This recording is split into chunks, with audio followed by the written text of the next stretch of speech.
सरमाया is the only platform जिसने सबसे पहले ये कहा था कि आप पाकिस्तान के ऊपर आपने इन्वेस्टमेंट करें। कब कहा था? जब पाकिस्तान डिफ़ॉल्ट की न्यूज़ चल रही थी। जब ये आपको पता है कि फ़िक्स इनकम जो रिस्क ऑफ मार्केट, अगर उसके रिटर्न्स आपके कम होते हैं तो स्टॉक मार्केट आपकी बिल्कुल अट्रैक्टिव होती है। ठीक है, सारे के सारे पोर्टफोलियोज इस टाइम पे पॉजिटिव हैं। 50% मिनिमम आपका रिटर्न चल रहा है, एक आध साल भी नहीं हुआ। जो सक्सेस स्टोरीज लोगों ने बताई हैं विच आर अमेजिंग। अगर टू बी ऑनेस्ट कोई मेरे से पूछता ना कि लाइक साहब आज आपने बिजनेस खोलना है, बताएं आप कौन सा बिजनेस खोलोगे, तो मैं लोन वाला खोलता। गवर्नमेंट लेवल पे बड़े लेवल के ऊपर ये तो वो खुद से सजेस्ट कर रहे हैं कि भाई आप पैसा निकाल के इनमें वॉलंटरी पेंशन स्कीम्स में डालो और यहाँ पे आपको फ़ायदा होगा। और ये आपकी जो ब्लैक मार्केट है वो भी आहिस्ता आहिस्ता वाइट मार्केट में कन्वर्जन हो रही है। जो एंटरप्रेन्योर होता है ना, जो इन्वेस्टर होता है, वो कहता है कि भाई ठीक है तुम नेगेटिव हो ना, ये तो मेरे लिए बेहतर है। और यही चीज़ बिजनेस में भी चल रही है। अगर लोग ज़्यादा यहाँ पे नेगेटिव रहते हैं ना तो एंटरप्रेन्योर के लिए एक फील्ड खुल जाती है और वो उसमें फिर तबाही किस्म के रिटर्न्स बनाता है। शिकागो मर्केंटाइल एक्सचेंज जो है, इनका काम क्या होता है कि कमोडिटीज एंड जो करेंसीज होती हैं उनके फ्यूचर्स को डाटा को ये चेक कर रहे होते हैं। ठीक है, महीने में 2-3 ट्रेड्स आपने अच्छी पिक करनी है जिसमें आपको अपॉर्चुनिटी मिल रही है बेस्ड ऑन दीज। आप यकीन करें, पता है कितना पैसा बनाया उन्होंने? 1.5 करोड़ रुपए। यहां से पैसे बनते हैं, ये हम प्रूव कर रहे हैं, सरमाया प्रूव कर रहा है।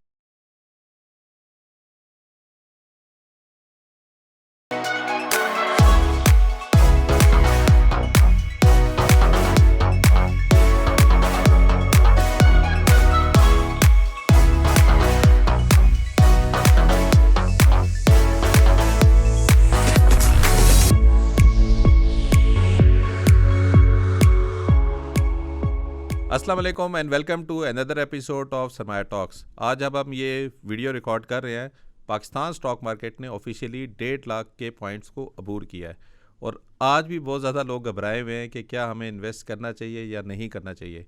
अब आज की जो वीडियो है वो इसको भी कवर करेगी कि क्या आज के हालात ऐसे हैं कि हमें इन्वेस्ट करना चाहिए अब भी। और दूसरा, मैंने देखा है कि काफ़ी ज़्यादा लोग अभी भी घबरा रहे होते हैं इन्वेस्टमेंट करने के लिए कि मार्केट इतनी ज़्यादा ऊपर चली गई है। तो वैल्यू ऑफ एजुकेशन से आपको कैसे हेल्प मिल सकती है कि आपने इन्वेस्टमेंट करनी है।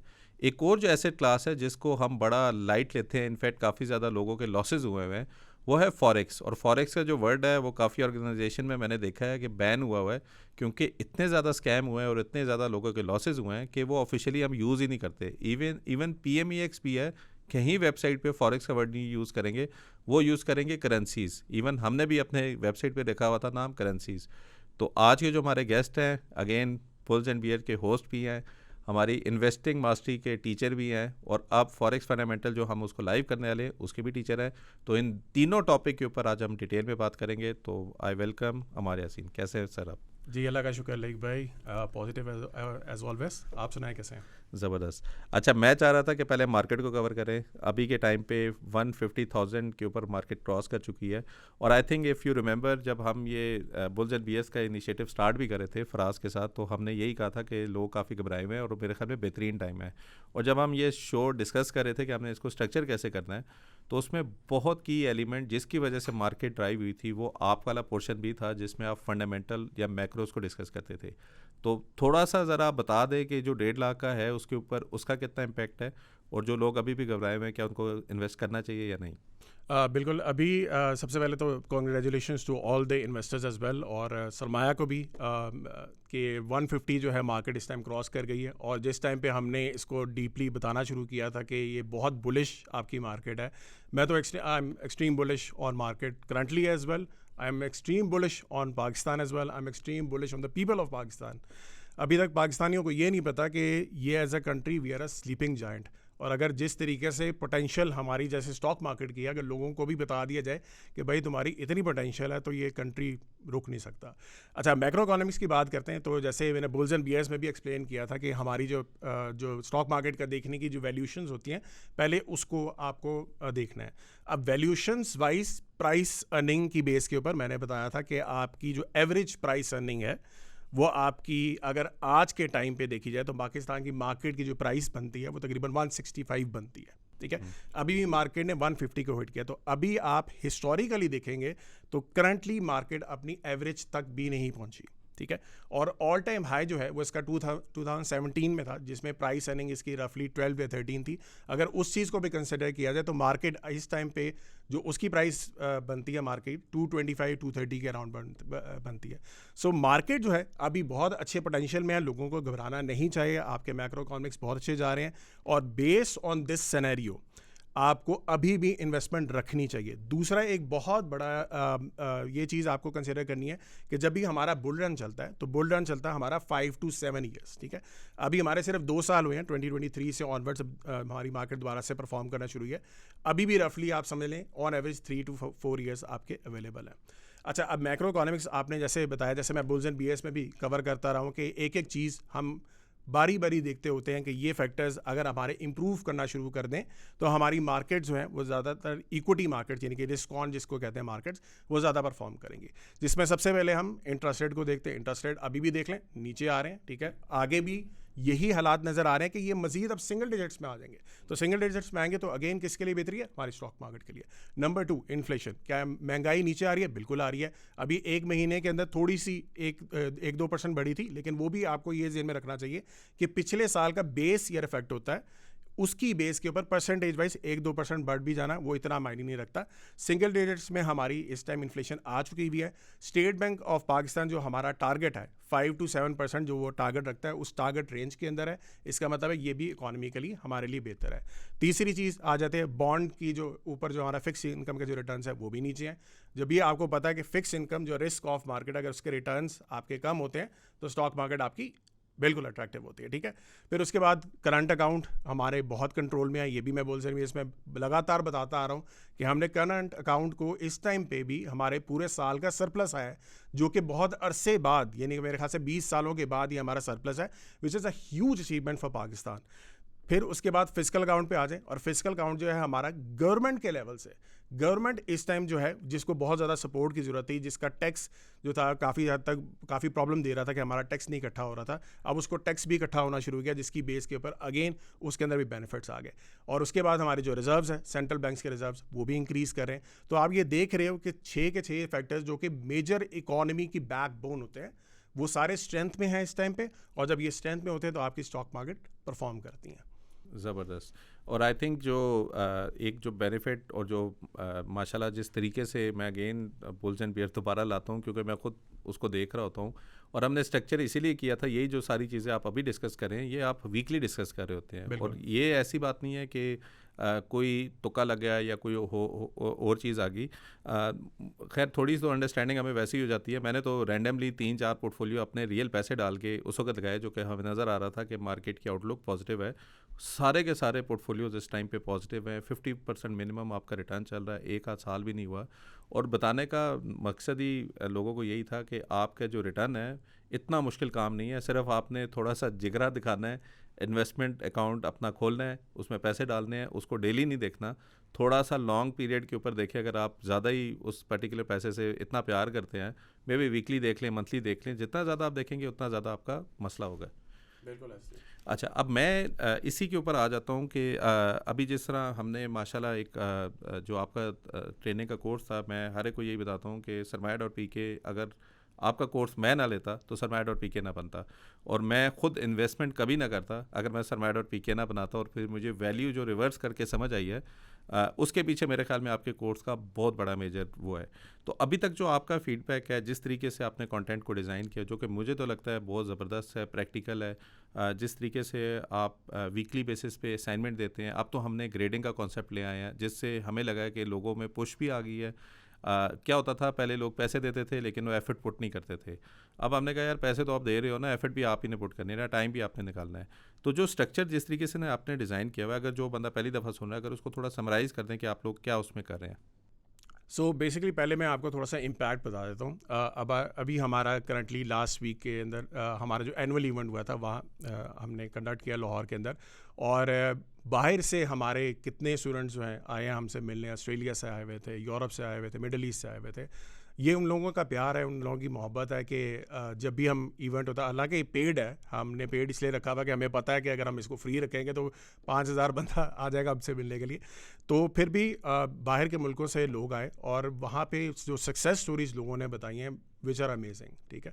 अब मैं क्यों बताना चाह रहा हूँ कि इम्पैक्ट थोड़ा सा 2-3 वहाँ पे इंसिडेंट्स हुए, और मैं थोड़ा सा यहाँ पे आपको भी एक आइडिया होना चाहिए कि किस तरीके से लोगों ने मुझे बताया कि हम क्या क्या इम्पैक्ट हमारी ज़िंदगी में आ रहा है। एक तो आपके सामने ही हुआ था, तो one of the our students जो ऑस्ट्रेलिया से बाकायदा मुझे मिलने आए हुए थे, और उन्होंने बताया था कि सरमाया, बल्कि ये पब्लिक भी है, सरमाया इज़ द ओनली प्लेटफॉर्म जिसने सबसे पहले ये कहा था कि आप पाकिस्तान के ऊपर आपने इन्वेस्टमेंट करें। कब कहा था? जब पाकिस्तान डिफ़ॉल्ट की न्यूज़ चल रही थी। अब क्यों था? जैसे फराज ने अपने एंड से कहा कि मार्केट ऐसी आपकी चलेगी कि ये पकड़ी नहीं जाएगी। मैंने भी कहा था कि आपकी मार्केट यहाँ से परफॉर्म करना शुरू हो जाएगी। मैं क्यों कह रहा था? क्योंकि जितने भी मैक्रो इकोनॉमी फैक्टर्स अभी जो हमने 6 डिस्कस किए, ये सारे टर्न अराउंड करना शुरू हो गए थे उसी पॉइंट से, ठीक है। और IMF की जो कंडीशंस थी आपके ऊपर, पाकिस्तान के ऊपर, वो जो कंडीशंस लगाई हुई थी, वो सारा पाकिस्तान एज ए गवर्नमेंट उसको थोड़ा सा हल करना शुरू हो गई थी वन बाय वन। तो जब ये सिचुएशन हो जाए तो इसका मतलब है कि एक दफ़ा आपका एक झटका लगेगा मार्केट का, IMF की तरफ से वो झटका लगा और पैसे में रिलीज़ हुए, और उसके बाद मार्केट ने परफॉर्म शुरू कर दिया, ठीक है। तो पहली बात ये समझें कि ये हम सरमाया उस टाइम पे बात कर रहे थे कि जब डिफ़ॉल्ट की सिचुएशन चली थी। दूसरी बात जो उन्होंने बताई कि जो ये ऑस्ट्रेलिया में जो हमारे स्टूडेंट्स हैं, इन्होंने बेसिकली मिज़ान फंड्स जो कि ऑस्ट्रेलिया के अंदर मैनेज किए जाते हैं, ही पार्टनर्ड विद देम, क्योंकि इन्होंने मेरी ट्रेनिंग ली हुई थी, और ट्रेनिंग के बाद जो इनके रिजल्ट्स थे वो फिनोमिनल थे।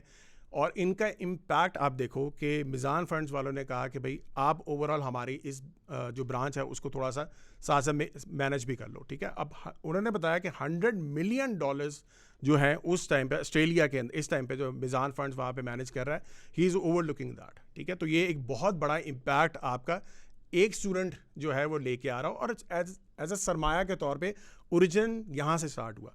तो रेमिटेंस पाकिस्तान के अंदर सरमाया कितनी ज़्यादा लेके आ रहा है, ऑस्ट्रेलिया से इन्वेस्टमेंट हो रही है, कहाँ पे हो रही है? पाकिस्तान के अंदर हो रही है, ठीक है। दूसरी बात, वहाँ पे एक और मुझे स्टूडेंट मिले, और मैं कंपनी का नाम नहीं बताऊँगा, उन्होंने मुझसे कहा कि यार आप हमारी कंपनी का नाम जो है वो बुल्स एंड बियर्स में आपने नहीं लिया। तो मैंने कहा यार बुल्स एंड बियर्स में मैंने आपकी कंपनी का 2-3 दफ़ा नाम लिया, आपकी कंपनी बहुत ज़बरदस्त परफॉर्म कर रही है, ठीक है, आपने देखा नहीं है बुल्स एंड बियर्स। तो कहते हैं कि शायद हो सकता है मैंने ना देखा हो, लेकिन मैं इसलिए कहना चाहा था कि हमारी कंपनी बहुत अच्छा कर रही है, तो आप थोड़ा बहुत नाम तो लिया करें, ठीक है। मैंने कहा नहीं, नाम मैंने लिया है। अच्छा, उन्होंने बताया कि मैं CFO हूँ उस कंपनी का। सो आप अंदाज़ा करें कि उस टाइम पे कितने लोग वहाँ पे आए हुए थे जिनका इम्पैक्ट नज़र आ रहा था। इसके अलावा एक स्टूडेंट मेरे पास आए जिन्होंने मुझे कहा कि मेरा तकरीबन 50% का रिटर्न हो चुका है विद इन 6 मंथ्स। अब मैंने कहा चले काफ़ी लोगों का 50% रिटर्न हो चुका होगा ड्यूरिंग लास्ट 6 मंथ्स, काफ़ी ज़बरदस्त मार्केट ने परफॉर्म किया है। जब उन्होंने मुझे थोड़ा पोर्टफोलियो बताया ना कि यार मेरे 100 मिलियन लगे हैं इस टाइम पे स्टॉक मार्केट में, तो तब समझ आ रहा है कि यार फैमिलीज़ के अंदर किस तरीके से ये अब लोग इस साइड पे आना शुरू हो गए कि यार ये जो एसेट क्लास है, ये स्टॉक मार्केट है, इसके अंदर जो है ना पैसा बहुत अच्छा बनता है। और ये जो पाकिस्तानी बिजनेसमैन है, मैं ये कहता हूँ कि ये एक बहुत बड़ी हमारे लिए पाकिस्तानी एक नेमत कह लें कि पाकिस्तानी बिजनेसमैन इतने स्मार्ट हैं, इतने तेज़ हैं कि जो भी हालात हमारे 25 सालों में से चले, जो भी हमारे डाउनफॉल चले, ये बिज़नेस सस्टेन करके चले। और जब ये सस्टेन करके चले तो इन्होंने जाहिर सी बात है प्रॉफिट भी जनरेट किए, कैश जनरेट किया। और जब आप कैश जनरेट करते हैं तो अगेन आपकी कंपनी के और प्रॉफिट्स बनते हैं, और जब ज़्यादा प्रॉफिट्स बनेंगे तो आपको इन्वेस्टमेंट भी करनी चाहिए, ठीक है। तो अब आ जाते हैं हमारी ट्रेनिंग्स के ऊपर। तो ये जो इम्पैक्ट आप देख रहे हैं, अगेन हम अपने मार्केट जो कोर्स है उसके अंदर ये सारी चीज़ें एक्सप्लेन करते हैं। मैं ये कहता हूँ कि अगर आप 3 स्किल्स एक बच्चे को भी सिखा देंगे ना, तो वो बहुत ज़्यादा आगे फ्लरिश कर सकता है। वो 3 स्किल्स क्या हैं? Number 1 human psychology, number 2 sales, and number 3 money management. ये 3 स्किल्स बहुत इंपॉर्टेंट है। और हम जो हैं एज सरमाया, जो हमारी कोर्स की ट्रेनिंग्स होती हैं, हम 2 चीज़ों के ऊपर बहुत ज़्यादा कॉन्सेंट्रेट करते हैं। Number 1 human psychology, and number 2 money management. वो वैसे भी हम सिखाते हैं। अब यहाँ पे मसला क्या आता है कि यूनिवर्सिटीज़ भी यहाँ पे लैग करती हैं कि उनको ये नहीं पता कि ह्यूमन साइकोलॉजी वाइज आपने किस बच्चे को कैसे ट्रेन कर रहा है। अब जैसे फराज ने लास्ट पॉडकास्ट में बताया कि ट्रेडिंग मास्टरी 3.0 के अंदर उन्होंने जो चेंजेस की, वो क्या चेंज की कि उन्होंने देखा कि ट्रेडिंग मास्टरी 2 के अंदर बेहतरीन रिजल्ट्स आ रहे हैं, लेकिन लोग जो हैं वो काफ़ी हद तक डरते थे कि ये ट्रेड लेनी है तो पता नहीं लॉस में जाएगी कि नहीं। तो शुरू से ही उन्होंने साइकोलॉजी के ऊपर काम किया कि यार शुरू दिन से ही हम ट्रेडिंग करवाना शुरू करेंगे, ठीक है। अब इन्वेस्टमेंट मास्टरी के अंदर भी सिमिलर यही कॉन्सेप्ट है। शुरू से पहले 2-3 लेक्चर्स में मैं सिंपल क्या करता हूँ कि अगर आप किसी बैकग्राउंड से भी आ रहे हैं, आप इंजीनियर बैकग्राउंड से हैं, आप फाइनेंस बैकग्राउंड से हैं, किसी बैकग्राउंड से हैं, आपको ये पता होना चाहिए कि स्मार्ट मनी पहली बात है कौन है। और स्मार्ट मनी में सबसे पहले कौन आता है? म्यूचुअल फंड्स आते हैं, ठीक है। अब म्यूचुअल फंड्स आपने जैसे ही पढ़ लिया तो फौरी तौर पे आपको जो आपका ज़र का पोर्टफोलियो है, ट्रैकर है, उसकी तरफ हम लेके आते हैं कि आपको मैं आज के दिन से एक डमी 10 लाख रुपए दे रहा हूँ, आप 10 लाख रुपए जाके इन्वेस्टमेंट करें और जो आपने 2 लेक्चर्स में पढ़ा उसको अप्लाई करें। और जैसे ही आप अप्लाई करते हैं तो विद इन आप समझें कि 6 वीक्स लोगों को रिटर्न्स आना शुरू हो जाते हैं, नज़र आना शुरू हो जाता है कि यार ये जहाँ पे हमने जो चीज़ सीखी है ये वाकई में अप्लाई हो रहा है। और जो नेक्स्ट अब इन्वेस्टमेंट मास्टरी 3.0 में दोबारा रिकॉर्ड कर रहा हूँ, इसके अंदर जो आपने सरमाया की न्यू वेबसाइट बनाई है उसका भी सारा डाटा इसमें इन्वॉल्व होगा, ठीक है। और वो बेहतरीन आपने वेबसाइट बनाई है और उसके साथ जो है आपका जो ज़र का है पोर्टफोलियो वो भी हम साथ इसमें ऐड करके लोगों को मैं बताऊंगा कि अगर आपने इन्वेस्टमेंट करनी है रियल पोर्टफोलियो में भी आप जाओगे तो तब भी आप इस तरीके से इन्वेस्टमेंट आप लेके चलेंगे। और मेरे ख्याल में जो ज़्यादा इम्पैक्टफुल था वो यही था कि एक तो चलो पोर्टल के ऊपर डाटा तो अवेलेबल है, by the way data monetize होने वाला है। एक चीज़ जो मैं बार बार सोचता था ना कि यार हम आके ओपनली बताते हैं, और एक किस्म का मैं डिसअपॉइंटेड भी हूँ टू बी ऑनेस्ट। यानी जिस तरह ओपनली विद लॉजिक आके बताना कि यार स्टॉक मार्केट अभी भी बेहतर है, हम वीकली आके बता रहे होते थे। अगर आप नंबर ऑफ़ न्यू इन्वेस्टर्स देखें ना वो कंपैरेटिवली इतने ज़्यादा नहीं है। इसीलिए नहीं है कि अगर हम 3.5 लाख तक पहुँचे हैं और जबकि स्टॉक मार्केट 2x हो गई है और मुझे इतने लोग मिलते हैं यार आपका बड़ा अच्छा प्लेटफॉर्म है, मैंने कहा आप इन्वेस्ट करते हो? इन्वेस्ट नहीं करता। मैंने कहा यार ये कोई ऑब्वियसली कोई एंटरटेनमेंट शो तो हम कर नहीं रहे हैं, हम तो आपको एक ज्ञान बांट रहे हैं कि भाई आपने इन्वेस्ट करके पैसे बढ़ाने कैसे हैं। तो उसमें 2 इश्यूज़ मुझे नज़र आते हैं। जो एक तो वो लोग हैं जो कि जिनके पास टाइम ही नहीं है, time not to even listen to even understand, because वो बेचारे इतने ऑक्यूपाइड हैं। उनको मैं कहता हूँ यार ये ट्रेनिंग आपके लिए ज़रूरी है, आपको सिर्फ 6 घंटे चाहिए हफ्ते में। 6 घंटे अगर आप निकाल दें, इतनी मुश्किलों से आपने पैसा बनाया हुआ है, आप उसको जगह पे लगा सकते हैं। हम कितने सर पैसे देते हैं? 10 लाख रुपया देते हैं वर्चुअल पोर्टफोलियो में। बिल्कुल। कितने बनते हैं आपके 3 महीने के बाद? 3 महीने का मिनिमम भी जो है वो 1.5 लाख रुपए आपकी कॉस्ट वैसे ही 10 पे निकल आती है। मैं ये कहता हूँ जिस बंदे की 3 महीने में 1.5 लाख रुपया निकल आई है, अगर उसके पास 50 लाख पड़ा है तो कितने महीने चाहिए होंगे उसको निकालने के लिए? मेरे ख्याल से आधा महीना भी नहीं चाहिए। आधा महीना। और जब आप करोड़ बता उसको कितने पैसे चाहिए होंगे? तो मैं कह रहा हूँ कि डिज़ाइन हमने ऐसी की है और इसका लोगों को इम्पेक्ट समझ नहीं आ रहा कि ROI इतना ज़बरदस्त है। हम मिलियंस ऑफ रुपीज़ अपनी यूनिवर्सिटीज़ में दे देते हैं, फिर हम डेकेड्स ऑफ अपनी जॉब करने के बाद फिर हमें पहला पैसा मिलता है जो कि हमारी कॉस्ट ऑफ एजुकेशन से ज़्यादा हमें मिलता है। यहाँ पे पहले तो माशाल्लाह आपका 10-12 साल का एक्सपीरियंस, फिर हमारी IT टीम को कंबाइन करके जिस तरीके से डाटा किया हुआ, आपकी टाइम सेविंग तो उधर ही हो रही है। फिर हम सिर्फ आपको डायरेक्शन बता रहे हैं, भाईजान ये पैसे हैं, ये डाटा देखना है, इस डाटा के बाद आपने ये करना है तो पैसे बन जाएंगे। और वो रिटर्न जो है ना कि आप अगर विद इन 2-3 मंथ्स अपनी कॉस्ट निकाल के भी प्रॉफिटेबिलिटी के ऊपर आ गई, ये तो पूरी ज़िंदगी का आपका एक ऐसे एसेट है जो कि आपको हेल्प करेगा। एक चीज़ जो मैं बात कर रहा था कि वो लोग जिनके पास टाइम नहीं है वो ये, और एक तबका वो है जिनके पास पैसा ही नहीं है बेचारों के पास, ठीक है। और उसके लिए मेरे ख्याल में ये जो कंटेंट हमारे स्टूडेंट भी देखते हैं उनको भी वैल्यू मिलती है। तो ऐसी बात नहीं है कि हम ट्रेनिंग के अंदर कोई उस तरह का कर रहे हैं। ऑब्वियसली हम 1-to-1 के साथ हम लोगों को गाइड बहुत ज़्यादा करते हैं, लेकिन क्वालिटी ऑफ कंटेंट अगर आपके पास टाइम है तो सरमाया के यूट्यूब चैनल को हमने एड्रेस ही इसीलिए एफर्ट इसीलिए पुट करें भाई आपको भी भला मिल जाए इस प्लेटफॉर्म से। एक तीसरा तबका है जिसके पास पैसे ही नहीं है, ठीक है। अब पैसा होगा भी लेकिन उसके एक्सपेंसेस इतने ज़्यादा मे भी कंट्रोल में नहीं है। तो मैं अब जो सरमाया की जो हम डायरेक्शन करना चाह रहे थे ना, और अगेन ये फोकस्ड है लोगों की वेलबींग के ऊपर। अगर टू बी ऑनेस्ट कोई मेरे से पूछता ना कि लाइक साहब आज आपने बिज़नेस खोलना है, बताएं आप कौन सा बिज़नेस खोलोगे, तो मैं लोन वाला खोलता। मिलियंस ऑफ एप्लीकेशन सबमिट होती हैं इजी पैसा जायज़ कैश के अंदर लोन लेने के लिए। लेकिन इम्पैक्ट क्या है ना, एक बंदा जिसके पास फॉर एग्जांपल 5,000 की भी वैल्यू नहीं है, वो लोन लेकर ले रहा है, फिर उसने पैसे कैसे वापस करने हैं। ये प्लेटफॉर्म फोकस है कि अब आपके पास पैसे हैं तो आपने पैसे बढ़ाने कैसे, अपनी फाइनेंशियल वेलबींग पे काम कैसे करना है। उसके अंदर हम ये सोच रहे थे, बल्कि हमने नेक्स्ट मंथ पे इसको लाइव भी करना है, कि मेरे ख्याल में लोगों को ना ये तरीका भी नहीं पता कि मेरी इनकम इतनी है तो मेरे एक्सपेंसेस इनकम के अंदर होने चाहिए। क्योंकि फर्स्ट रूल ऑफ थंब यही है आपका कि आपके एक्सपेंसेस आपके इनकम से नीचे हों, ताकि आप इस जोगे हों कि आप इन्वेस्ट कर सकें। नहीं है तो फिर आपको 2 तरीके हैं, या तो आपने मेहनत करनी है पैसे ज़्यादा कमाने के लिए, मे बी डबल जॉब कर लो, या फिर एक्सपेंसेस बहुत ही तरीके से आपने कट डाउन करने हैं। तो सरमाया का जो अब मैं जिस तरीके से हम सोच रहे हैं ना, वो ये सोच रहे हैं कि हम एक आम बंदे को किस तरह इनेबल करें कि वो पहले सेव कर सके और फिर सेव करके इन्वेस्ट कर सके किसी तरह। अगर हम उस ऐप के अंदर ही ये इंटेलिजेंस भी डाल दें कि वो कर दे। अब जो हमारी अपनी ट्रेनिंग आती है ना, उसमें मैं काफ़ी लोगों से इंटरेक्ट भी करता हूँ। कुछ लोग हैं जो कि आते ही इस नीयत से कि हमने स्टॉक मार्केट में करने हैं, क्योंकि हमारा पहला जो पूरा मॉड्यूल है वो म्यूचुअल फंड से रिलेटेड है। जहाँ पे मुझे अभी गैप नज़र आता है ना, जो मैं चाह रहा हूँ कि हम अगले वाले बैच में इसको एड्रेस करें। सर, आपने ग्रेडिंग रखी हुई है ना, आपने जो ही म्यूचुअल फंड का पोर्शन ख़त्म किया, ग्रेडिंग में ही हम करेंगे कि आपने एक्चुअल में जाके म्यूचुअल फंड अकाउंट ओपन करना है और हम उनकी हेल्प करेंगे कि अकाउंट ओपनिंग, मुझे लगता है ये भी एक बहुत बड़ा चैलेंज है, लोगों को समझ ही नहीं आती है। सेकेंडली, हमें नहीं पता आपके पास 5,000 हैं, आपके पास 10,000 हैं, आपके पास 25,000 हैं, जो एक जाका नहीं होता बंदे को कि मैं कहाँ पे करूँ, कैसे करूँ, वो हमने बता तो दिया, लेकिन जब प्रैक्टिकली पैसे लेके जाता है ना, उसको नज़र ही नहीं आता कि क्या करना है।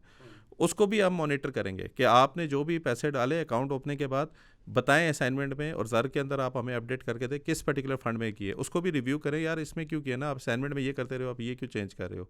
तो आके हमें समझ आए कि हम कह रहे हैं जी कि हालात अच्छे हैं, आप हाई रिस्क में जाएं, और वो अकाउंट ओपन करके लो रिस्क में बैठा हुआ है। इसका मतलब है उसको समझ ही नहीं आई कि उसने हाई रिस्क में ही जाना था, क्योंकि वो लग रहा था असाइनमेंट में थी, एक्चुअल में कुछ और ही करना है। दूसरी चीज़ जो मैं करना चाह रहा था वो पेंशन फ़ंड। मुझे लगता है कि पेंशन फ़ंड इतना अंडररेटेड है कि लोगों को पता ही नहीं है कि इसकी वैल्यू क्या है। ख़ास तौर पे एक एम्प्लॉई जिसकी सैलरी 2-2.5 लाख रुपए से ऊपर है, वो बेचारा एम्प्लॉयर के पीछे भागता है, हालात ख़राब हो गए, मेरी सैलरी इंक्रीज़ करो। एम्प्लॉयर बेचारा 3 से 4 लाख करता है, 4 लाख का जो लाख का इम्पैक्ट है, एक्चुअली इसको 20-30 हज़ार भी मिलता है, 50-60 हज़ार रुपये वो टैक्स में ही दे देता है। सो मेरे ख्याल में हमें एक module pension fund, mutual fund के बाद पेंशन फ़ंड पे इसीलिए रखना चाहिए कि ताकि हम वहाँ पे भी गाइड करें, भाईजान आपकी सैलरी इतनी है, आपके इतना टैक्स कटेगा।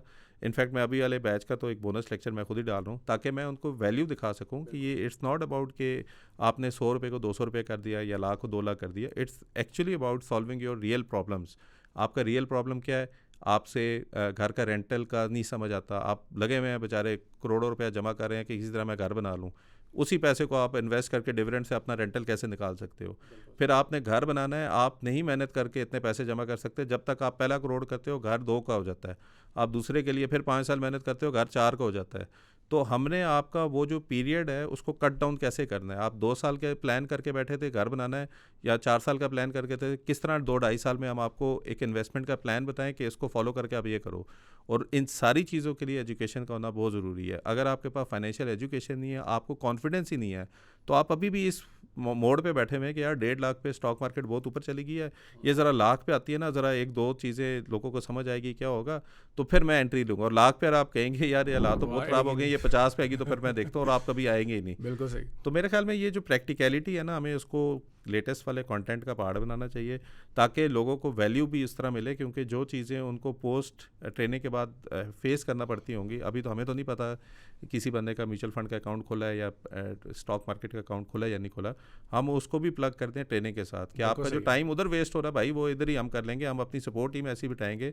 और ये नहीं है कि किसी स्पेसिफिक AMC के साथ हम वो कर रहे हैं। आप खुद बताएं आपने कहाँ पे करना है, हम आपको बताएंगे आपको डॉक्यूमेंट क्या चाहिए, प्रोसेस क्या है, उसको अपने करना कैसे, और वही असाइनमेंट करें। इस चीज़ के भी मार्क्स उनको दिए जाएंगे। और इस चीज़ के टॉप ये अगर 100 हम है ना, तो 30% आपकी प्रैक्टिकल वाले के ऊपर रखें। बिल्कुल सही। प्रैक्टिकल नॉलेज में आपका एक्चुअल पैसा इन्वेस्ट हो रहा है या नहीं हो रहा, उसको भी हम देख रहे हैं। जहाँ मर्जी करें, मकसद हमारा बताना नहीं है कि आपने इस फंड में करना है, मकसद डाटा को देखकर आपने डिसाइड करना है कि मैंने इस फंड में ही करना है। और मेरी रिक्वायरमेंट ये है कि मुझे अगले 5 साल तक पैसे नहीं चाहिए, तो मैं हाई रिस्क में जा रहा हूँ। किसी की रिक्वायरमेंट है यार मुझे सिर्फ 3 महीने, तो चलो लो रिस्क में चले जाओ, वो हम समझते हैं यार चलो आपको एटलीस्ट ये पता है कि आप रिस्क नहीं ले रहे, क्योंकि आपको शॉर्ट टर्म पे पैसे चाहिए। नहीं, excellent suggestions. I think these ये प्रॉब्लम हमारी इस टाइम पाकिस्तान के अंदर जो चल रही है ना, जो टैक्स सब लोगों के बढ़ते जा रहे हैं, ये आगाही ही देना ना, ये बहुत बड़ा एक स्टेप होगा। और मुझे तो ये लगता है कि ये जितने लोग यहाँ पे, हमें पता है कि जितनी इन्वेस्टमेंट से आ रहे हैं, अगर यही चीज़ वो प्रॉपर्ली अप्लाई जाके कर ले, तो उनका तो मेरे ख्याल से 1 हफ्ते 2 हफ्ते के अंदर पैसे रिकवर हो जाएंगे, जो उन्होंने ये ट्रेनिंग के भी। मुझे इस कम्युनिटी के सेटअप के अंदर बंदे मिले, मैंने सिर्फ उनको पेंशन फंड का बताया। मैंने कहा आपको पता है कि आपको सरमाए की सारी training by just investing your 20% of your income in pension fund से वापस हो जाएगी। इतनी सैलरी थी उनकी। बिल्कुल। और ये टॉप टियर जो है ना, वो बेचारा समझ ही नहीं आ रही, यानी कि वो 8 से 9 की खबरें देख रहे हैं। यहाँ पे मैं इस्लामाबाद की वो देख रहा हूँ, वो हम हक के लिए खड़े हो गए हैं, सबकी सैलरियाँ कौमी असम्बली में कोई मेंबरशिप हमारी है नहीं, सुनता हमारी कोई है नहीं, हम कोई रिटेल बिजनेस वाले थोड़ी हैं कि वो ताजर दोस्त एक फ्रेंडली एक हमारे लिए, हमारी बेचारी सोर्स से ही सैलरी कट जाती है, हम पीछे भागना पड़ता है जी कि सैलरी को कम कर दो कम कर दो। लोगों को इतनी अवेयरनेस नहीं है कि ये जो मैं तरीका बता रहा हूँ इसमें एफपीआर के पास जाना ही नहीं पड़ेगा। एफपीआर से पहले की गेम है ये। और वो कौन सी गेम है कि आप ही का जिगर जिसके साथ आप चाय पी कर आए हैं, सेल्स वाला बंदा जो आपकी सैलरी प्रोसेस कर रहा है, उसने आपकी गेम चलानी है कि आपको उसको कौन सा टैक्स सर्टिफिकेट चाहिए जिससे आपके पैसे बचेंगे। बल्कि हाँ, वो ऐसे ही है कि गवर्नमेंट लेवल पे बड़े लेवल के ऊपर ये तो वो खुद से सजेस्ट कर रहे हैं कि भाई आप पैसा निकाल के इनमें वॉलंटरी पेंशन स्कीम्स में डालो और यहाँ पे आपको फ़ायदा होगा, और ये आपकी जो ब्लैक मार्केट है वो भी आहिस्ता आहिस्ता वाइट मार्केट में कन्वर्जन हो रही है। तो ये तो एक बहुत ही ज़बरदस्त यहाँ पे प्रॉब्लम सॉल्व भी हो रही है। एंड आई थिंक जो ये इकदाम मैं फौरी तौर पे नेक्स्ट बैच के अंदर ही मैं ये करने वाला हूँ कि आपकी ये सारी मार्किंग्स भी, एक्स्ट्रा मार्किंग इस चीज़ की होंगी कि आप जाके प्रैक्टिकली इन्वेस्टमेंट आप कर रहे हैं तो जाके मुझे दिखाएं कि अगर आपने इन्वेस्टमेंट की है then you get certain marks for that. तो अगेन मैं सरमाया पे आता हूँ, ये जो प्रॉब्लम अभी आप सॉल्व कर रहे हैं, आपने बजट ऐप भी बना रहे हैं बेहतरीन, आई थिंक वो भी एक ज़बरदस्त होगा। फिर आप फाइनेंशियल लिटरेसी फॉर चिल्ड्रन एक हम कोर्स लॉन्च करने जा रहे हैं, वो भी बेहतरीन है। जो आपको एक फीडबैक मेरे स्टूडेंट से भी मिला है कि हमने तो बहुत ज़बरदस्त सीख लिया इन्वेस्टमेंट मास्टरी से, लेकिन आप एक कोर्स छोटे बच्चों के लिए बनाएं, तो मेरे ख्याल say that is a huge step, because जितना आपको अर्ली स्टेज में ये चीज़ें समझने को मिलेंगी तो आप समझ सकते हो कि आगे जाके मेंटालिटी आपकी उसी तरीके से हो जाती है। आजकल लोग जो क्रिटिसिज्म करते हैं, अगर वो कहेंगे कि भाई स्टॉक मार्केट के अंदर पैसा नहीं बनता, भाई क्यों नहीं बनता? अगर आप अच्छी कंपनी में करो जहाँ पे रेवेन्यू ग्रो कर रहा है, आपके प्रॉफिट ग्रो कर रहे हैं, तो फिर तो आपका पैसा बनेगा। अब नीचे कई दफ़ा कमेंट्स आप अंदाज़ा लगाएं कि लोगों की सोच का क्या सिचुएशन है कि PIA में हमने इन्वेस्टमेंट की तो हमारे लॉस हो गया। भाई PIA पिछले 20 सालों के अंदर लॉस में चल रहा था, तो एक मुल्क का बेड़ा गर्क कर दिया, आपका प्रॉफिट नहीं हुआ, तो वो बिल्कुल लॉस में चल रही है कंपनी। आप कैसे एक इन्वेस्टमेंट आप मैं हमारे एक बात बताऊं, मैं लोग देखते हैं नंबर्स, बिल्कुल ठीक है, नंबर्स में क्या है कि ये कंपनी आज से 10 साल पहले 340 की थी, आज ये 125 ही चल रही है। तो कहता हूँ स्टॉक मार्केट पे प्रॉफिट नहीं बनता, हालांकि उसके पीछे जैसे मिलर ट्रैक्टर है, मैंने एक एग्जांपल में भी बताया था कि हम चीज़ें गलत तरीके से देख रहे हैं। मिलर ट्रैक्टर ने इतना बोनस दे आप देखो एक ही जगह आपके 20 शेयर बन गए, 20x का बोनस शेयर में मिल गया, लेकिन हम शेयर की प्राइस देख रहे हैं ना, तो एक आम बंदे को समझ ही नहीं आ रहा है इसके पीछे की गेम क्या है, ठीक है। दूसरी चीज़ क्या है कि जो चीज़ नीचे जा रही है ना, फिर लॉजिकल चीज़ ही ख़त्म हो जाती है दिमाग से बंदे की। फॉर एग्जांपल हमने 2-3 वीडियोस में बताया, जैसे कॉलगेट का ईयर बाय ईयर रेवेन्यू बढ़ रहा है, प्रॉफिट बढ़ रहा है, सब कुछ बढ़ रहा है, स्टॉक की प्राइस इसीलिए बढ़ रही है। अब एक आध साल में स्टॉक की प्राइस साइडवेज हो गई है, नीचे चली गई है, लेकिन रेवेन्यू बढ़ रहा है, तो इसका क्या मतलब है ना? इसका मतलब ये है कि भाई कंपनी सही कर रही है, स्टॉक मार्केट की प्राइस का मसला है। आप स्टॉक मार्केट की प्राइस को इस तरह क्यों देख रहे हो? मैं नेशनल फूड की एग्जांपल बार बार देता हूँ। नेशनल फूड जब मैंने भी लिया था, मैं बता भी रहा था, मैंने इनफैक्ट मनी माइंडसेट में भी रिकॉर्ड किया हुआ है, मैंने कहा यार ईयर बाय ईयर वो कंपनी इतना रेवेन्यू दे रही है, इतना डिविडेंड दे रही है, इतना बोनस दे रही है, what is the point of basically selling the company, because कि ये कल 125 की थी, आज ये 95 की हो गई है, सेल कर दो आज। क्यों? ये नहीं देखना, वो बस ये कि स्टॉक की प्राइस नीचे जा रही है, मैं आपको कह रहा था। और फिर लोग लॉजिकल थिंकिंग से आते भी नहीं है। The thing which I think कि लोगों को समझ आनी चाहिए कि अगर आपको कंपनी की समझ आ गई है ना, एक टाइम ऐसा आता है, मैं अगर अपनी भी एग्जांपल दूं, मैं भी 2015-16 में जब आया था ना, तो मार्केट बुलिश है, सीपेक आने वाला है, हम मार्च पे चले जाएंगे, हमारी वजह से ग्वादर की वजह से पता नहीं क्या हो जाएगा, एंड आई थॉट कि यार यही टाइम है, पाकिस्तान पता नहीं क्या होने वाला है। फिर पॉलिटिकल मसला, फिर ये मसला करते करते करते नीचे, फिर कोविड के अंदर थोड़ी सी ऊपर, फिर उसके बाद इमरान खान साहब को निकाला नीचे, फिर थोड़ी IMF डिफ़ॉल्ट होने वाला है, IMF के बाद फिर। अच्छा, मेरा जो पूरा एक्सपीरियंस है ना, by being invested in the stock market, जो चीज़ें मैंने सीखी हैं by just keeping my money inside, और वो ऐसा मनी नहीं था जिसकी वजह से मैं खुदा ना खासा मेरा किचन नहीं चल रहा था, लेकिन वो जो प्रेशर एनवायरनमेंट है ना, जिस पे आप ग्रिल होते हो कि आज स्टॉक मार्केट फिर नीचे चले, कितनी दफ़ा -5% पे स्टॉक मार्केट हॉल्ट हुई है और इन्वेस्टेड थे, कितनी दफ़ा नीचे गई है -5% और इन्वेस्टेड थे। वो जब तक आपको पेन आप उसको एब्जॉर्ब नहीं करेंगे, तो आप उसको लर्न नहीं करोगे। कुछ चीज़ें हम आपको सिखा सकते हैं, कुछ चीज़ें आपको एक्सपीरियंस करके सीखनी पड़ेंगी, और बग़ैर पैसा इन्वेस्ट किए हुए बस वैसे ही चार्ट्स को देखना, न्यूज़ को देखना और कमेंट्स पास करना, देखो हाँ मैंने कहा था स्टॉक मार्केट नीचे जाएगी, नीचे चली गई। उसका बेनिफिट क्या हुआ कि जब हमें पता चला कि यार अब हो गया मैक्रोज थोड़े बेहतर, जिस तरह आप बुल्स एंड बियर्स पे बता रहे होते हैं, this is the time to get all the money back जितना हमने ग्रिल किया था पिछले 7 साल में। बिल्कुल ऐसे ही है। बल्कि हमने पाकिस्तान इंडिया का जब वॉर सिचुएशन थी तो हमने बुल्स एंड बियर्स लाइव आके कहा लोगों को, भाई ये मार्केट गिरी हुई है, ये बॉटम लग रहा है, हाँ। यहाँ से फौरी तौर पे बाय करें। मैं खुद उस दिन काफ़ी ज़्यादा मैंने उस दिन भी बाइंग की थी, फराज ने बाइंग की, आपने बाइंग की, और अगले दिन स्टॉक्स पकड़े ही नहीं जा रहे थे। और ये वो भी मैं बता रहा हूँ कि पाकिस्तान इंडिया का जो पुराना बालाकोट वाला मसला हुआ था, उसके बाद का जो ये था, अगेन उसी तरह उसने बिहेव किया कि आप आए, आपने हमें थोड़ा किया, फिर हमने आपको दोबारा किया, तो हमने फिर देखा कि हमारा क्या वो ज़बरदस्त रिटर्न है। लेकिन भाई इसमें मैं थोड़ा सा ऐड ये करूँगा, देखें साइकोलॉजी की गेम है। साइकोलॉजी में वही हम एक मेंटालिटी पाकिस्तानियों की बनी हुई है कि नेगेटिव मेंटालिटी है, पता नहीं क्या हो जाएगा भाई, अभी क्या हो जाएगा, अभी क्या हो जाएगा। जो एंटरप्रेन्योर होता है ना, जो इन्वेस्टर होता है, जो अपॉर्चुनिटी तलाश करता है, वो कहता है कि भाई ठीक है तुम नेगेटिव हो ना, ये तो मेरे लिए बेहतर है, ठीक है। और यही चीज़ बिजनेस में भी चल रही है। अगर लोग ज़्यादा यहाँ पे नेगेटिव रहते हैं ना, तो एंटरप्रेन्योर के लिए एक फील्ड खुल जाती है और वो उसमें फिर तबाही किस्म के रिटर्न्स बनाता है, ठीक है। अब 2-3 एग्जांपल्स मैं यहाँ पे शेयर करूँगा। जैसे लॉजिकली आपने बात किया, लॉजिकल बनती है, इन्वेस्टमेंट करना लॉजिकल है, इतना कोई मसला है ही नहीं। 2022 के अंदर रशिया यूक्रेन वॉर चल रही है, पूरी स्टॉक मार्केट दुनिया के नीचे आ रही है, ठीक है। आप उस टाइम पे भी अपॉर्चुनिटी तलाश कर सकते हैं। अब अपॉर्चुनिटी क्या है कि भाई रशिया यूक्रेन वॉर चल रही है, अब वहाँ पे जो ऑयल था, क्योंकि यूरोप में आना बंद हो गया, नेचुरल गैस वगैरह बंद हो गई, शिपमेंट वहाँ पे रुक गई, क्योंकि शिपमेंट का आपने रूट्स वगैरह बंद हुए थे। पाकिस्तान के अंदर एक कंपनी थी, पाकिस्तान नेशनल शिपिंग कॉर्पोरेशन, उसका काम ही सिर्फ शिपिंग का है, ठीक है। तो 2022 के अंदर क्या हुआ कि शिपिंग की कॉस्ट एकदम से बहुत ज़्यादा ऊपर चलेगी। ये कंपनी 40 रुपये का शेयर था 2022 में, इस टाइम कहाँ पे है? 450 रुपये, 10x। सिंपल लॉजिकल कि भाई एक रशिया यूक्रेन वॉर चल रही है तो सिचुएशन आपकी कहीं ना कहीं बेहतर हो सकती है। अच्छा, मैंने पब्लिकली जाके पॉडकास्ट भी कई की हुई थी। मैंने पाकिस्तान ऑयल फील्ड लिमिटेड की मैंने एग्जांपल दी थी कि मुझे इस साल के अंदर POL बहुत बेहतरीन लगता है। क्यों लगता है? एक तो नंबर 1, ऑयल, आप देखें ऑयल का रेट ऊपर चला गया, उस टाइम पे पाकिस्तान के डिफ़ॉल्ट की सिचुएशन भी बन रही थी, तो डॉलर PKR बड़ी तेज़ी से शूट कर रहा है। तो ये तो पता था कि ये हमारी डिफ़ॉल्ट से हम निकल आएंगे, बट सिचुएशन, ऑयल का रेट ऊपर जाना, डॉलर PKR का रेट ऊपर जाना, किसके लिए बेहतर है? ऑयल कंपनीज के लिए बेहतर है। तो ऑयल कंपनीज में POL was one of the beneficiary, इसके अलावा OGDC भी बेनिफिशरी था, हमारी भी था, PPL भी था। लेकिन मैंने POL को क्यों पिक किया कि उस टाइम पे ये लोग पैसे जो बना रहे थे, साथ में इन्वेस्टमेंट भी कर रहे थे, और कहाँ कर रहे थे?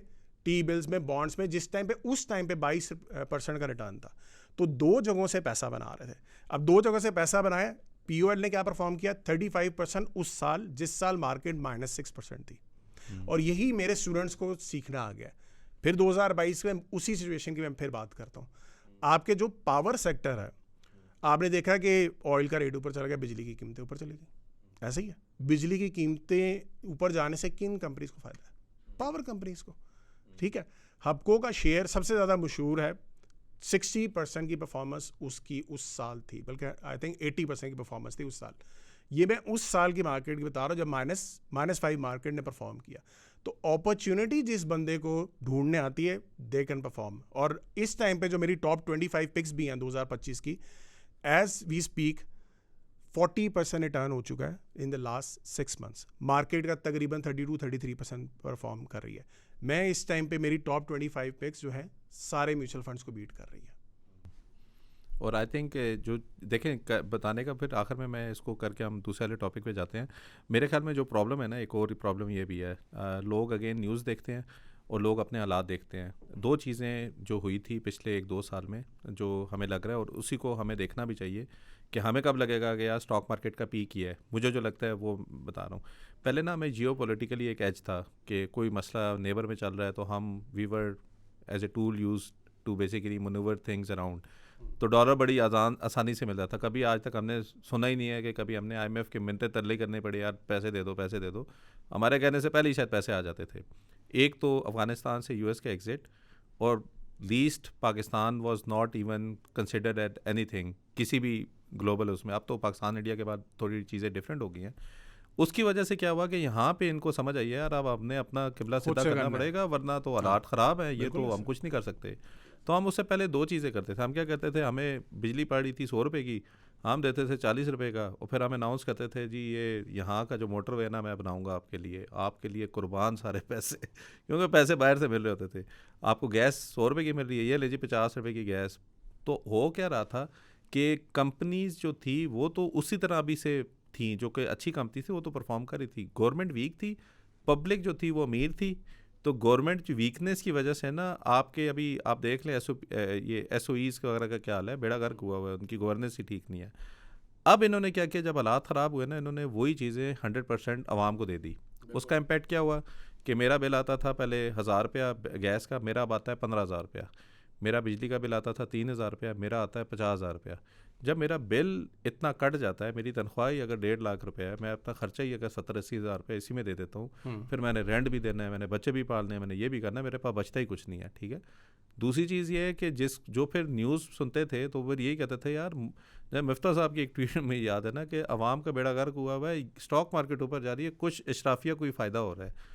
वो क्यों हो रहा था, वो इसीलिए हो रहा था भाई, वाकई नीचे अंडरलाइन अभी भी अवाम को उतना बेनिफिट नज़र नहीं आ रहा कि हमारे तो हालात ठीक नहीं हुए, स्टॉक मार्केट के ऊपर जा रही है।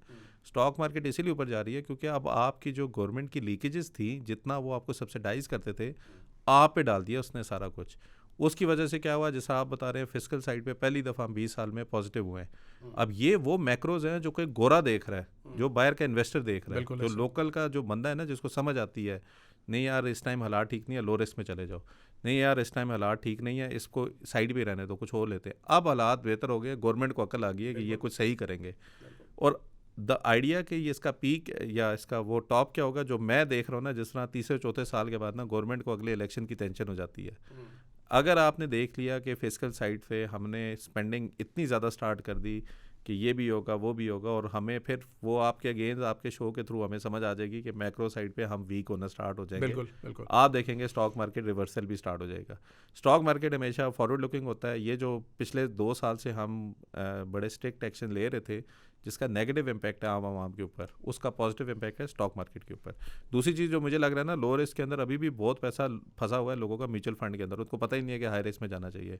वो भी पैसा जब इधर आएगा तो आई डोंट नो। और तीसरी जो मुझे लगता है कि अभी 3.5 लाख लोगों पे अगर हम 1.5 लाख को पहुंच गए हैं, किसी दिन अगर हमें समझ आई कि 50 लाख लोग हो गए हैं, तो मैं हमेशा ना, वो एक आध बंदा मुझे कहता था कि लाइक भाई बताएं मेरा पोर्टफोलियो का, मैंने कहा यार तुम 99.99% को बीट कर रहे हो। कहता 99 वो कर ही नहीं रहे इन्वेस्ट, तुम एटलीस्ट कर रहे हो। तो जब वो 50 लाखवा बंदा आएगा और जिसने आज लिया हुआ है, पता नहीं, मेरा नहीं ख्याल, पता नहीं स्टॉक मार्केट किधर होगी उस टाइम पे।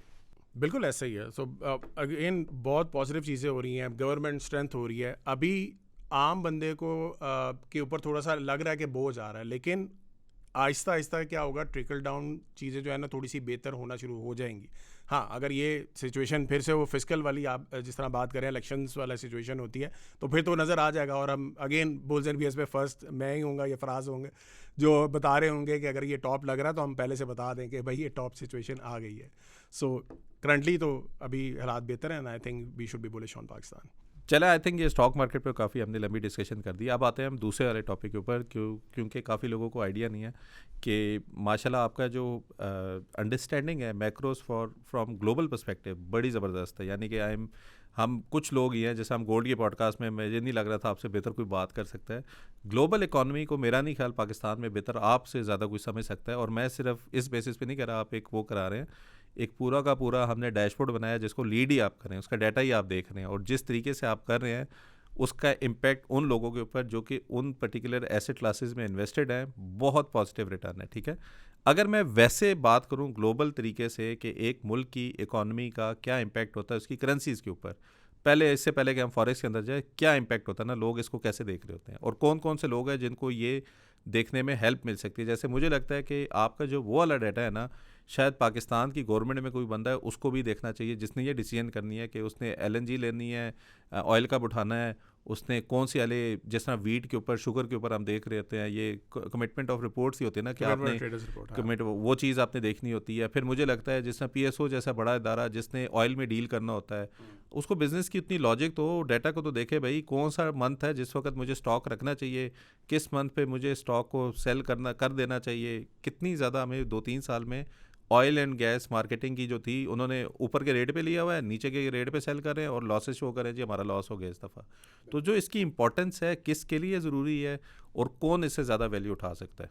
बिल्कुल। सो ये जो डैशबोर्ड जिसकी आप बात करें, ये हमारा जो फॉरेक्स फंडामेंटल्स का कोर्स है उसका पार्ट मैंने बनाया हुआ डैशबोर्ड, और हम इस डैशबोर्ड को वीकली अपडेट कर रहे होते हैं, जिसमें काफ़ी ज़्यादा इंडिकेटर्स हमारे अवेलेबल होते हैं।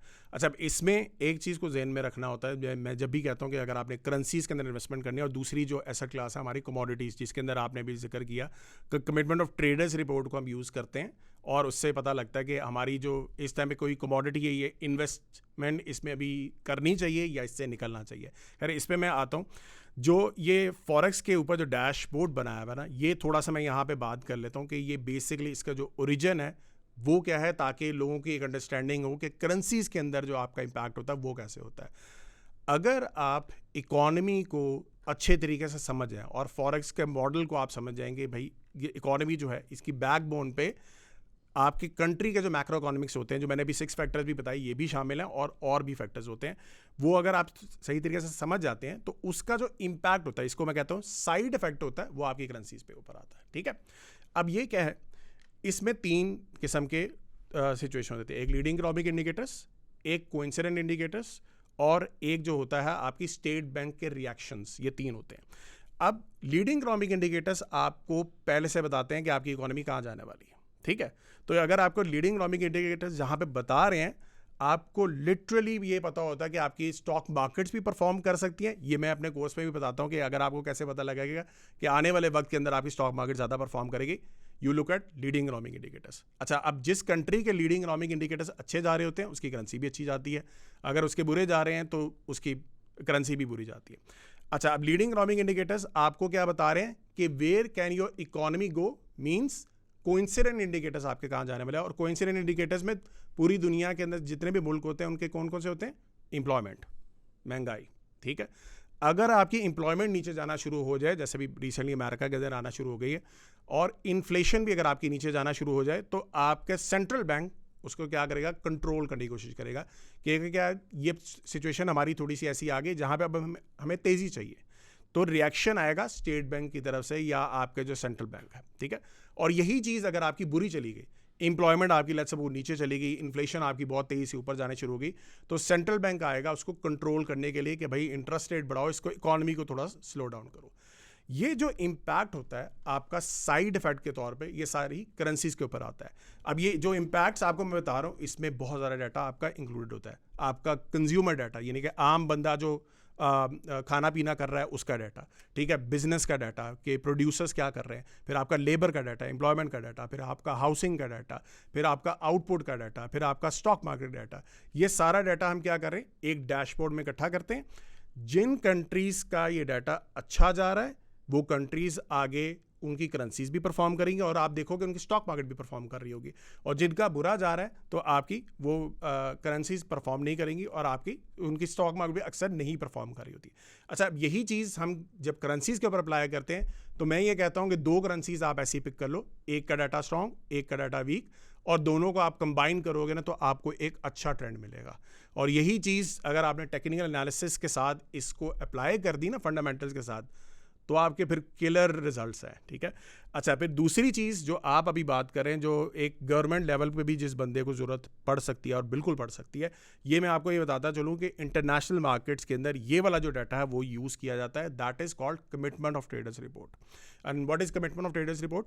ये बेसिकली शिकागो मर्केंटाइल एक्सचेंज जो है, जो बेसिकली फ्यूचर्स के डाटा को देख रहे हैं, शिकागो बोर्ड ऑफ एक्सचेंज और शिकागो मर्केंटाइल एक्सचेंज। ठीक है, इनका काम क्या होता है कि कमोडिटीज़ एंड जो करेंसीज होती हैं उनके फ्यूचर्स को डाटा को ये चेक कर रहे होते हैं। ठीक है, कि कितने जो प्लेयर्स हैं, अब प्लेयर्स इसमें 2-3 किस्म के होते हैं।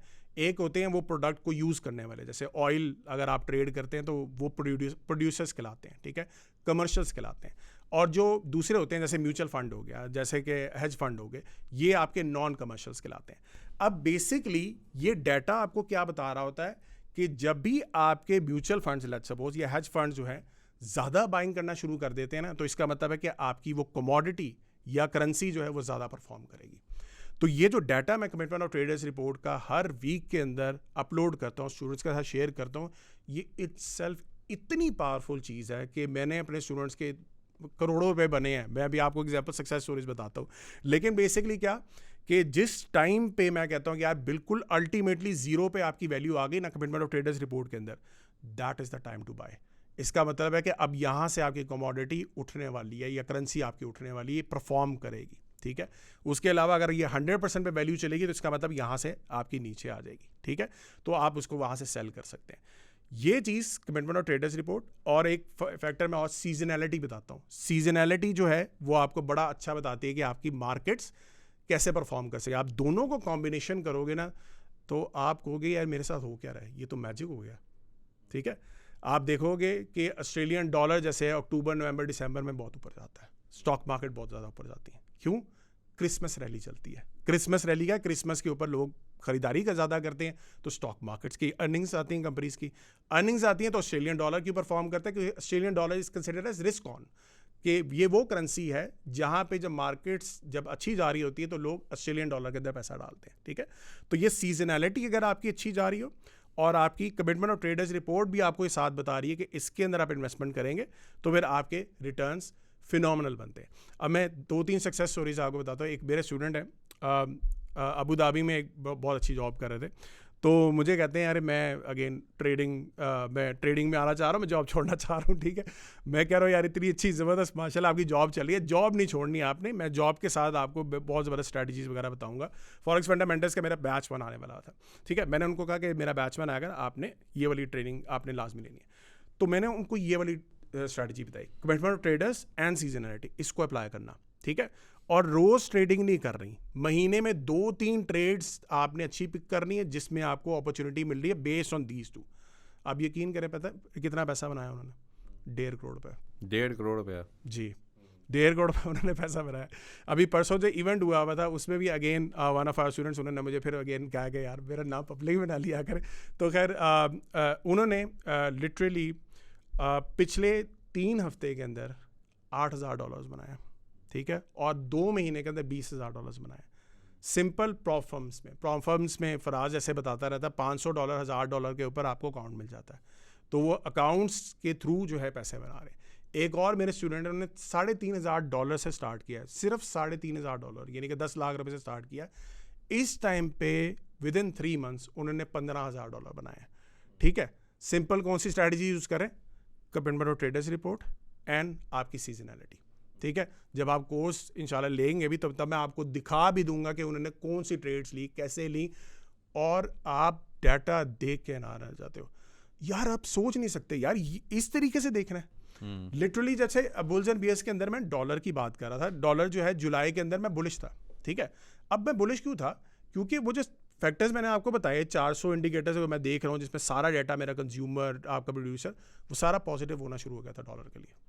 और उससे पहले 5 महीने लगातार वो नीचे जा रहा था। तो डॉलर आप देखें 5 महीने लगातार नीचे जाता रहा डॉलर इंडेक्स, और फिर जुलाई के अंदर वो ऊपर जाना शुरू हो गया, और जुलाई के अंदर मैं रफली उधर से ही पिक किया। तो ये जो डैशबोर्ड का डाटा है, कमिटमेंट ऑफ ट्रेडर्स रिपोर्ट है, सीजनैलिटी है, ये जब आप सारी चीज़ें कंबाइन करते हैं ना, मुझे नहीं लगता फिर आपको कोई पैसा बनाने से रोक सकता है। So this is where we are at in forex fundamental course. नहीं, और मेरे ख्याल में आई थिंक हम जब स्टडी करते हैं, जो लोग ऑलरेडी पाकिस्तान में, तो ये यानी इतनी बदनाम ज़माना एसेट क्लास है फॉरेक्स का नाम सुने, PMEX आपका नाम नहीं ले रहा होगा, फॉरेक्स का नाम नहीं लेना, रेगुलेटर्स नहीं नाम लेना, क्योंकि इतने ज़्यादा लोगों ने हैंड की हैं, लॉसेस की हैं, स्कैम हुए हैं, पता नहीं क्या क्या हुए हैं। But it is such a powerful sort of tool जिसके थ्रू हमें समझ आए कि डाटा को देखकर आपने करेंसीज के अगेंस्ट पे कैसे करना है। और अगेन मैं जैसे बात कर रहा हूँ, जो लॉसेस कर रहे हैं लोग, उनको थोड़ा सा अपने ऊपर भी थोड़ा देखना चाहिए कि भाई आप क्या ऐसी चीज़ गलत कर रहे हो ना। ये सिर्फ एक माशाल्लाह वो टेक्निकल्स के ऊपर फराज है तो बेहतरीन करके बताया हुआ है। टेक्निकल्स पे ना लोग कहीं ना कहीं कॉन्फिडेंस को लूज़ करते हैं कि यार ये पता नहीं नीचे ना चली जाए। जब आपका डाटा बैक डिसीजन हो ना, जब आपको पता भी चला है कि डिसीजन आपने प्रीएम्प्ट करके कैसे लेना है कि US डॉलर ना जुलाई में सही होने वाला है, क्यों इंडिकेटर पीछे ये कह रहे हैं ये बेहतर होने वाला है, और उसके बाद आप टेक्निकल्स को अप्लाई करें, जो ही ट्रेंड रिवर्सल होगा, ये मेरा ट्रेंड जब आएगा मैंने बस यहाँ पे करके, ये मेरा रिस्क है, रिस्क के थ्रू मैंने जब फंडामेंटल के थ्रू ये मैंने राइट करना है। सो बहुत इम्पैक्टफुल है। मैं तो आपका जो खैर तो पहले तो आपका डैशबोर्ड बड़ा उस पर था, अभी हम उस पर काम कर रहे हैं। मैं पर्सनली खुद भी आपकी ट्रेनिंग इसलिए लेना चाह रहा हूँ कि ये मैं अभी एक रे डेलियो का मैं आपको साथ डिस्कस भी कर रहा था, उसका मैं एक डॉक्यूमेंट्री देख रहा था। उसने कहा यार 1970s में ना मेरे पास मैकडॉनल्ड वाले आए और उनका एक बहुत प्रॉब्लम था, उन्होंने ये नगेट्स लॉन्च करने थे चिकन के, लेकिन चिकन के नगेट्स क्योंकि ऑब्वियसली उन्होंने सबको देने हैं, सारी मार्केट्स में आ जाएंगे। तो उनका सबसे बड़ा चैलेंज ये था कि हम अगर चिकन के नगेट्स फॉर एग्जांपल $2 पे हम कॉस्ट रखते हैं और पीछे से चिकन की प्राइस ही बढ़ जाए, तो हमारी तो उल्टा नेगेटिव में चला जाएगा कि हम तो उसको सेल भी करेंगे तो लॉस बुक कर रहे होंगे। तो यार इसका कुछ सोल्यूशन बताओ। उसने कमिटमेंट ऑफ ट्रेडर रिपोर्ट वाली चीज़ की। उसने कहा यार मैंने देखा कि वीट और एक और कोई आइटम था कमोडिटीज़ में जिसकी प्राइस जब ऊपर जाती थी तो चिकन की प्राइस ऊपर जाती थी। उसका फार्मूला क्या था? फार्मूला उसने ये किया कि फॉर एग्जांपल उन्होंने $1,00,000 के चिकन अगर लेने थे तो वही $1,00,000 वो लॉन्ग कर देते थे कमिटमेंट ऑफ ट्रेडर रिपोर्ट में के फीचर्स के ऊपर, बिल्कुल सर। कि आपकी वीट और वो चीज़ ना हम लॉन्ग कर रहे हैं। अगर खुदा ना खास्ता वो शॉर्ट हो जाती थी तो ऑटोमेटिकली उसमें कवर्ड हो जाता था कि उसकी कॉस्ट के थ्रू वो उनकी लॉन्ग वाला लॉस बैलेंस हो जाता था। अगर वो ऊपर चली जाती थी तो क्योंकि इन्होंने तो फ्यूचर के ऊपर लिया हुआ लॉन्ग किया हुआ है, वो उधर जाके उनको प्रॉफिट देती थी। नेट उनकी कॉस्ट जो थी चिकन की वो सेम होती थी। और ये मेरे ख्याल में आपने मुझे कहा था, खुरम साहब ने भी डिस्कस किया था PMX के, जो मैंने किया था मुझे समझ ही नहीं आई थी। मुझे रे डालियो की एग्जांपल से समझ आई कि ये सारी चीज़ें प्रैक्टिकल बिजनेस पे कितनी इंपॉर्टेंट है। हम लोग बीज डालते हैं किसी फसल के लिए, अब हमें नहीं पता 3 महीने बाद उस वक्त जिस तरह अभी हम देख रहे हैं शुगर केन का मसला हो रहा है, उनकी वो नहीं हो रही। अगर आप पहले से ही सिक्योर कर दें कि हमारा ये जो है हम ले रहे हैं और कल को अगर इस रेट से नीचे जाएगा या ऊपर जाएगा उससे मुझे फ़र्क नहीं पड़ता, मैं एटलीस्ट आज की जो एफर्ट कर रहा हूँ मुझे अपना पैसा अपने तरीके से कम लॉस पे मिलना चाहिए। कितना इंपॉर्टेंट है ये डाटा जो कि आपको हेल्प कर सकता है आपके एक्चुअल फिजिकल बिजनेस में भी। बिल्कुल आप सही कह रहे हैं। अच्छा, अब ये पर्सपेक्टिव आ गया फ्रॉम यूज़र पर्सपेक्टिव, जो प्रोड्यूसर्स हैं, कमर्शियल्स हैं, ठीक है। इसकी मैंने एग्जांपल और एक और देता हूँ ताकि लोगों को थोड़ा सा अंडरस्टैंडिंग हो जाए, ठीक है। अब लेट्स सपोज एप्पल ने आईफोन बेचने हैं जापान के अंदर, ठीक है। अब जापानीज येन जो है आपको पता है कि बड़ी तेज़ी से ऊपर जाता है, कभी नीचे आता है। और अगर लेट्स सपोज ने आईफोन बनाए हैं और 3 महीने बाद उसने जाके वहाँ पे सेल करने हैं, सो उसको कंपनी को तो नहीं पता कि भाई येन की प्राइस कितनी ऊपर जा सकती है, कितनी नीचे जा सकती है। तो what they can do is कि वो शिपमेंट से पहले या 3 महीने उसको भेजने से पहले येन को ख़रीद के रख ले, ठीक है। कि उससे क्या होगा कि आप प्रोटेक्ट होगे। जब भी एप्पल के आईफोन वहाँ पे जाके जब सेल होंगे तो whatever the price of yen is as against the dollar, ठीक है। तो चूंकि उन्होंने पहले से उसको ख़रीद के रखे हुए थे और उस टाइम पे जो येन की जो भी प्राइस होगी उससे उनके मार्जिन्स के ऊपर इम्पैक्ट नहीं होगा, ठीक है। वो फिल्टर आउट हो जाएगा क्योंकि आपने पहले से येन को खरीद कर रखा हुआ था।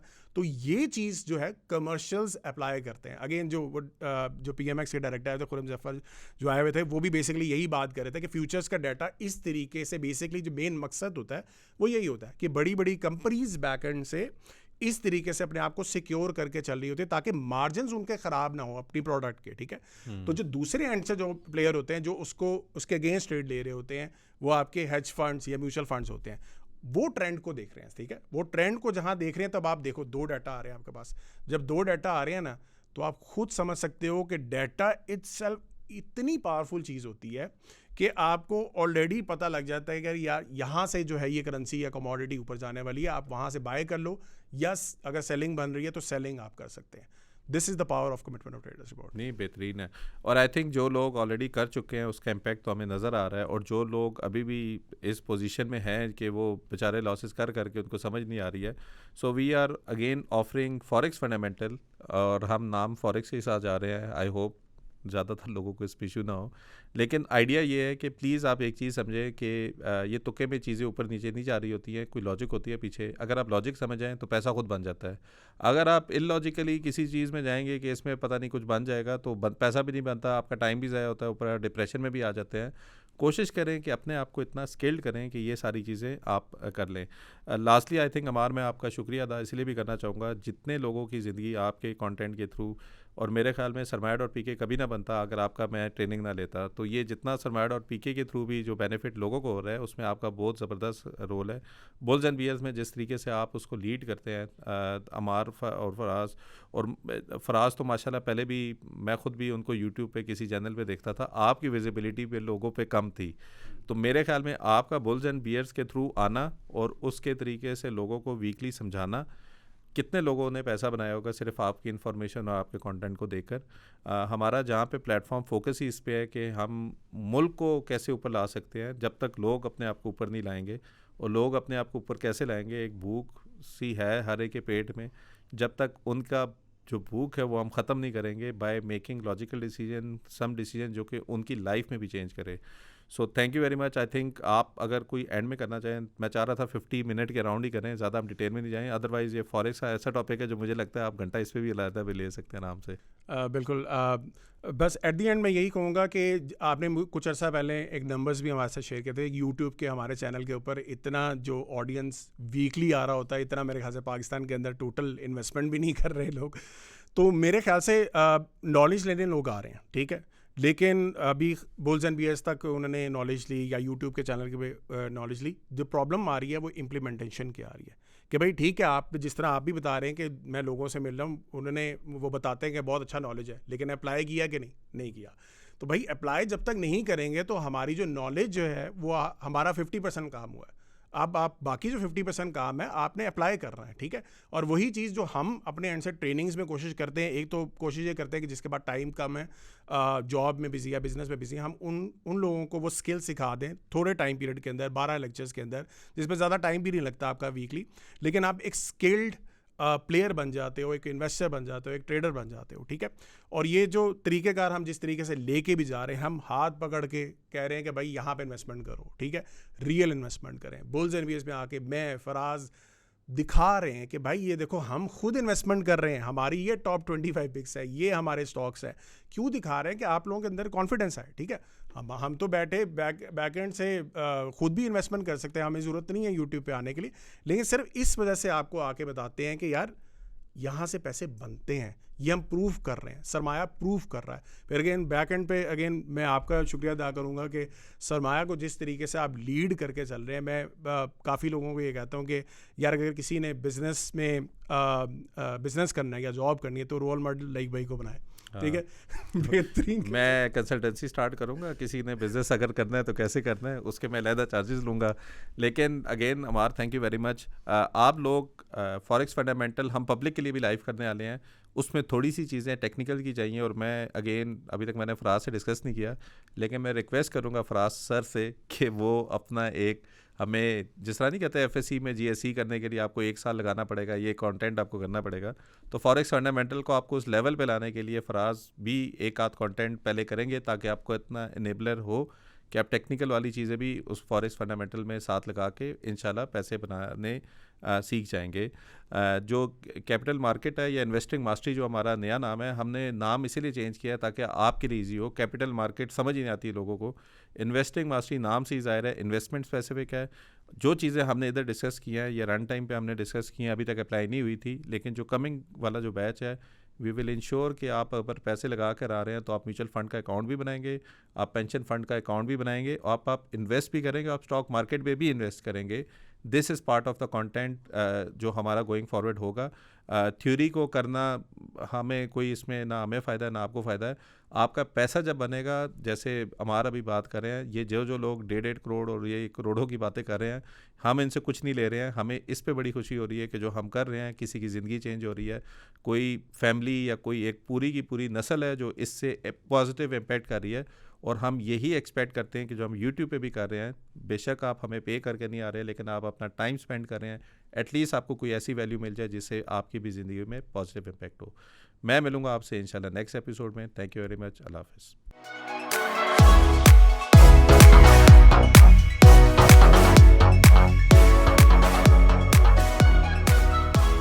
सरमाया.pk, जहां हर फैसला बने सरमाया।